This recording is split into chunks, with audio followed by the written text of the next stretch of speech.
Hi, everybody. Oh, Lillian's not really in it. You're wait. Hello. Lillian, say hi. Hi. Hi. A happy Friday. Sorry, such a late post today, but had a very, very busy morning. Lots of people around, and my brother's visiting, and Lillian was playing a lot with her aunt and uncle, and just got up from a little nap. So we wanted to hop on here today. And I have my special guest, my mom, who lives next door, Mrs. Pickle. Hi. And of course, Lillian and Madeline, and I'm Amanda, and we are here today, Mother's Intuition, to show you how you can make a lot of fun. Today's focus is musical instruments and how you can reuse stuff around your house to make fun little educational projects for your kids. Some of the stuff you've probably seen before if you've been to any sort of toddler time class, like the little shaker eggs. Those are very popular. But hopefully this will give you some ideas of fun things you can do around your house. Lillian loves doing marching band. Shake the egg. Show people how your egg works. Around her house too, and playing little musical instruments. And she also made a little drum. Want to show them how your drum works? How about the other end? Ooh. So yeah, this was going to go in the garbage. My empty tea can. chai tea can that I drink tons of in this winter. So we just gave it to Lillian, and they covered it with white paper, and Lillian got to decorate it. So with now stickers. She's got a really own personal drum. Marker. Yeah. Yeah, lots of fun. So lots of fun things you can do around your house with some old garbage and stuff you might throw in the recycling bin, especially now, this time of year, or during this lock-in time. And for us, Michigan, I don't know, a lot of you might be in warm Florida or something, but in Michigan, it got cold again. So I was going to do an outdoor activity today, but then it got really cold. So we're doing inside activities. So yeah, let's get started with some of the easy projects. So start with a water bottle. Oh yeah, that'd be really easy just to put in some dried beans or rice or any old stuff. You can even go outside. That'd be a great time in the warmer day to get outside and pick up some pebbles, different color pebbles, and that make a great shaker bottle. Whether you have it just empty with air in there with it, or you could put water in it to make a sensory bottle or shaker too. It makes a swooshy noise. Or you can even cut it apart and make it into a plant with a plant container. So that'd be a plant pot, yep. Yeah. Or a little terrarium if you want to do if you live in a warmer place, maybe find some nice worms or ants or something. You could throw some dirt and leaves and stuff in there for a little bug house, a little terrarium. This is an empty peanut butter jar, same thing. You can use it to make a shaker, which is probably what we're going to do today, or you can use it for collecting stuff. When I go to the nature center to teach, we use it for collecting bugs all the time, so the kids can look at it up close before we decide to put it back in nature, but it makes really good viewing jars too. So I always clean out the little plastic jars that are fun to reuse for lots of different things. Well, do you want to show how to make a rain stick first? Rain stick is easy. This is a tube from, I believe it was my parchment paper. It's a little bit longer than paper towel tube. Paper towel tube, and you can make mini ones. Toilet paper from all you hoarders out there with all the toilet paper. Send us some, please. So you just get a piece of colored paper and trace the ends with a little bit of extra on it for the bottoms. And then you can tape them on. So Lillian, you want to help hold that? We're going to put some tape around it. You can use scotch tape, masking tape, color tape. Some color tape here. And you help fill it up, Peanut, aren't you? Because you got to have an end to it, so your pieces will stay in. Color tape is fun because it comes in all different colors and patterns.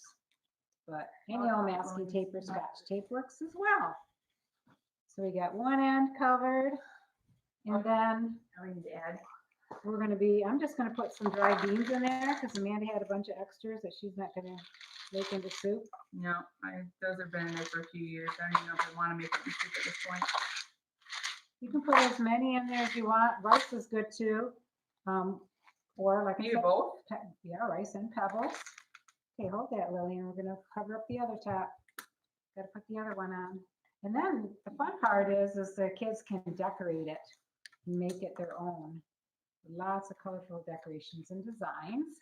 Are you going to do the ribbon on it too? Or yep. You don't have to cover it with paper necessarily. You can just have them color it right on there. And then it'd be fun as they're going around the house shaking it to make it like have streamers. I'm going to help you tie the ribbon, okay? So hold on to it, Lillian. You hold the stick? Hold the stick. Why? Because I thought it would be fun to hook. I've got a bunch of, I save everything. I have a lot of extra ribbon too. So, For presents and you stuff. know, presents, you save the old ribbon. You might have a stash that I just went and cut some. Couple different colors and sizes. Flip it upside down, just. And then, oh my gosh, it's fun to have streamers because then you can wave it around and have a fancy one. Ooh, like fancy Nancy. Okay, now you can shake it. You can tip it upside down. There you go. Yeah, so much fun. And of course, a shorter version with the toilet tube. The other thing is years and years ago when I used to teach kindergarten, she would make these into binoculars. So you just tape over it. Oh my gosh, it's so fun to be out there sightseeing in nature and looking at anything on outside. Squirrels, birds. We had a big old wild turkey walking through our yard yesterday. And what did you see, Amanda, in yours? Lily, what did we see outside today? A duck. A duck! Up to 2 mallard ducks. Was there a boy and a girl? We talked about they're probably looking for a place to have a nest. Yeah, so now you can use your binoculars. And binoculars help you see outside. So, of course, it's not going to give you zoom vision, but they're lots of fun. Yes, you can try. Look right through it. Put it on your eyes. And then you're going to stand up by the window and look outside or when we go for a walk in the woods. Mm-hmm. And then you can color and decorate these too.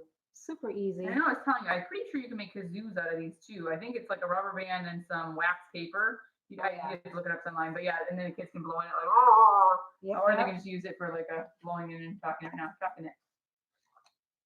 Say, rah, rah, rah, rah, rah. Hello. Or not. So this is a really fun one. If you're not familiar, there's a fun guy online called Science Bob. He's a pretty well-known, he's almost like the Bill Nye of this age. He's been on a lot of talk shows and stuff.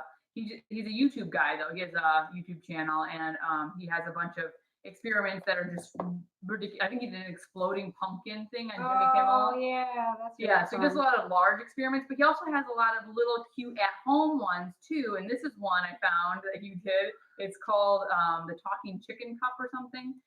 So all you need is a red Solo cup. Red Solo cup. Some yarn. He said cotton yarn. My mom has so much yarn, it's ridiculous. So I knew I could ask her for some. A paper clip, just one, and a wet paper towel. And all you do is, I just use a little mini screwdriver, and I just poked a hole in the top of the red Solo cup, boop, and then I just pulled a piece of yarn through the hole, and then tied it, very simple knot, onto the paper clip, and then the paper clip just sits on the top and holds the yarn in place. You get a little wet paper towel. You ready, Lillian? It's pretty cool. Listen to it. Get the paper towel, and then you just pull it. Oh. That sound like our chickens? This is like Grandma's chickens. Yeah, kind of. I'm waking that one up. Sounds like a squawking chicken. How fun. So that can be, you can go, kids can march around the house doing squawking chickens. Might drag you crazy a little Rain bit, sticks, plastic Easter egg. You must have these about now. Fill them with, what was this filled with? beans. Beans. Yep.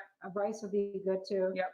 And tape them shut so the stuff doesn't go Yes, all over the tape them place. shut, or they don't try to eat them. I know remember when Lillian got one when she was really little. They were like, make sure you tape it because otherwise the kids crack it open and are like, oh, candy. Yeah, you don't want to. No, you don't want to eat dried beans. Well, you could put jelly beans in it. All right, should we put some beans in this one? We'll make a little shaker. I help too. You sure can help. Here, take some and put some in.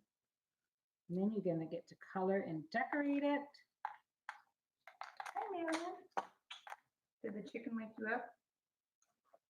I bet it did. So always look in your recycle bin. You can use all kinds of stuff. And then another time, just put a whole bunch of stuff in a box or out on your table or wherever you have a desk or something for kids to play, and put it all out, and then you call it the imagination station. Or invention, if you're a little bit older, you can come up with cool inventions. Yeah, and then they can invent and make all kinds of stuff. I did it with my third I grade. think their Class. project was like to make a toy they could like sell in little sell in the Sale, market. yeah, little market, So yeah. we had things that we could pretend that we were gonna make different gadgets. Of course, this would be a popular one. Make gadgets that the kids could sell with their play money. So we did a little marketplace.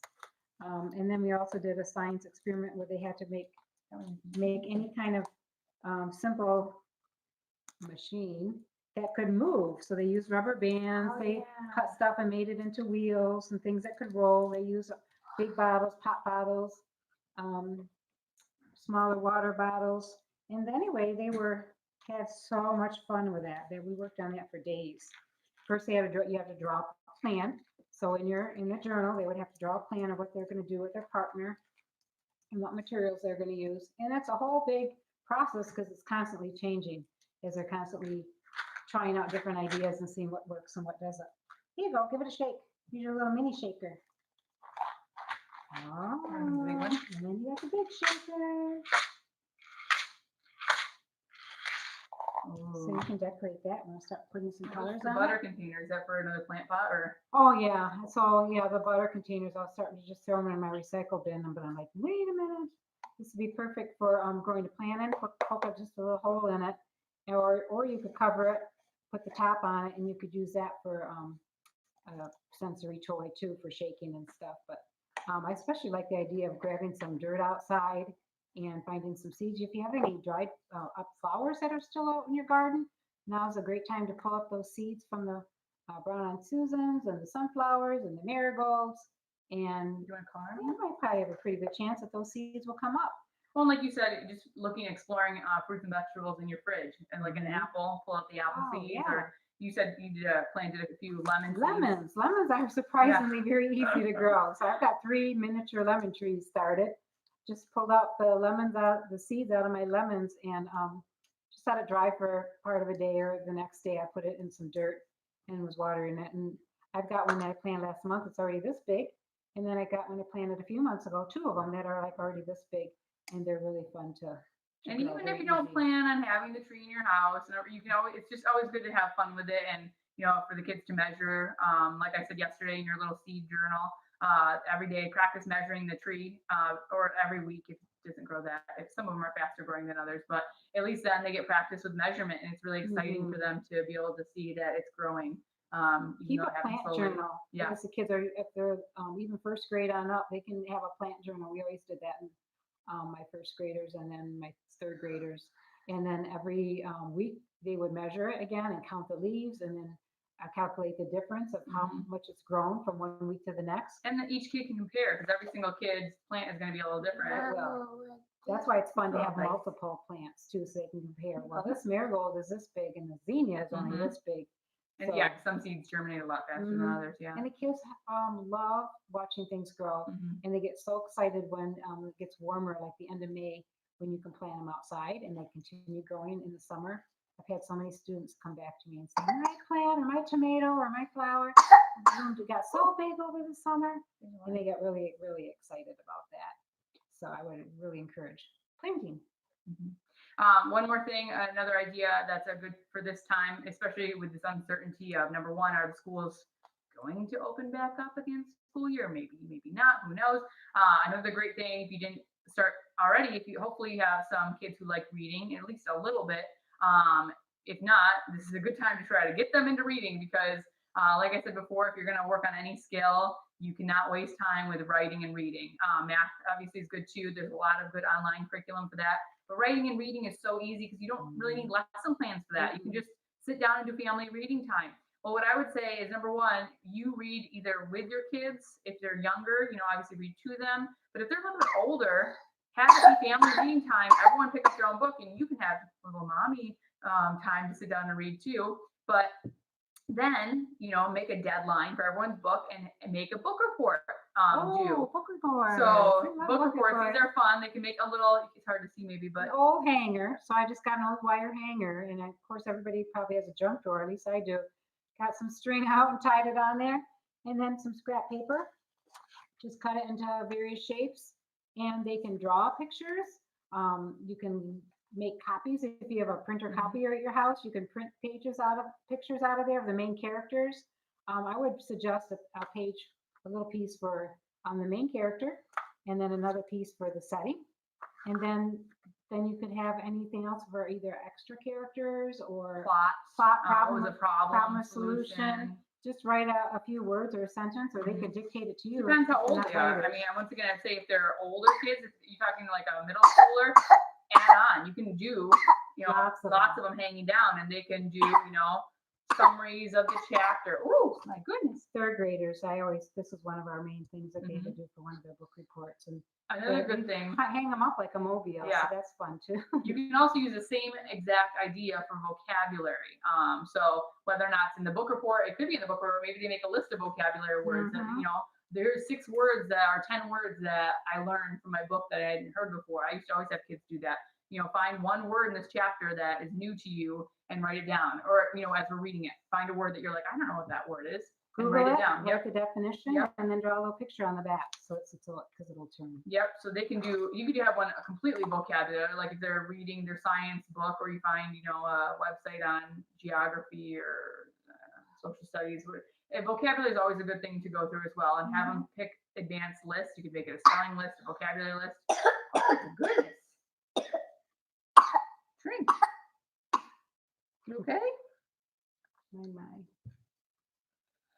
But yeah, that's pretty much all for today. We just wanted to give a cool little musical lesson. How's your shaker doing, Lillian? You gonna decorate it? You gonna color on it? I think you should. And then Sounds good. I'll be back again on Monday, obviously enjoying our family time this weekend, even though it's the same as every other day. We're not really doing much else different. But I'll be back on Monday. And so I have a quick little shopping list for everybody if you want to play along with me on Monday. We'll be doing a lot of hands-on science stuff. So some things you can get if you want to play along. If you're going to the store, Tootsie Pops, I suggest the minis, but if you have kids that you want to keep busy for a long time, then get the big ones. An eyedropper if you don't have one. Something that you can just drip out like a drop of water at a time. Maybe you have an old medicine thing that has one. Gummy worms and gummy lifesavers. Paper clips if you don't have any. And then some sort, you'll need a plastic like water bottle type thing, food coloring, vegetable oil, and these are spread out over different days, but I'm just listing all the stuff that I'm going to do next week. And then I thought I had one more. Oh, sidewalk chalk. Sidewalk chalk. Yeah. I'm hoping for, maybe you have that already, but I'm hoping for a nice day next week to be able to do a fun outdoor sidewalk chalk lesson. So I'll be back on Monday. I hope you all have a wonderful weekend and do a little marching band with your new instruments that you have and make your house a little noisy. That's always fun. Noisy and messy. Woo, the best way to live, right, Lillian? She's still sleeping from her nap. Can you say bye-bye to everybody? Bye. Have a good weekend. Bye. Thanks for joining in.